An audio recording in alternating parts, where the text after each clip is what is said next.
આજે એવું ગાંડ પણ છે ને, નાના ગામડાની અંદર પણ ઇંગ્લિશ મીડિયમ.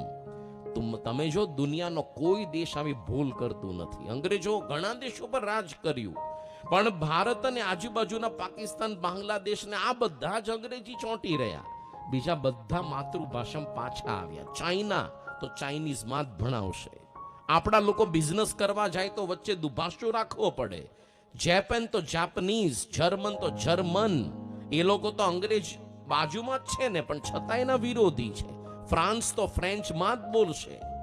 તમે જો અત્યારે પેરિસમાં આપણું મંદિર બની રહ્યું છે, તો આપણા સંતો જાય ત્યાં પણ જેટલા કોન્ટ્રાક્ટર મંદિરના બધા ફ્રેન્ચમાં જ બોલે, ઇંગ્લિશ બોલે જ નહીં. ભયંકર વિરોધી છે. બાજુમાં જ છે ઇંગ્લેન્ડ, તો પણ. અને આપણને ગાંડ પણ છે અંગ્રેજી. ભલે ભણવું પડે કદાચ, પણ ગુજરાતીનો કચ્ચર ગાણ તો કાઢી નહીં ને. ગમે એટલા તમે આધુનિક ગોગલ્સ પહેરો, પણ આંખ ફોડી ન પહેરાય ને. ગમે એટલા આધુનિક બૂટ પહેરો, પણ પગ કાપી ન પહેરાય. એમ માતૃભાષા એ આપણું શરીર છે. બીજી બધી અંગ્રેજી વગેરે શણગાર છે.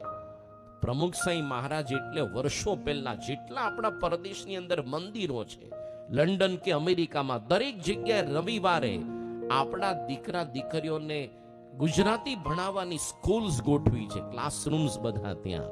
એટલે ત્યાં આગળ સ્પેશિયલી આ બધા ક્લાસરૂમ્સ રવિવારે થાય ને હરિભક્તો સેવા આપે છે.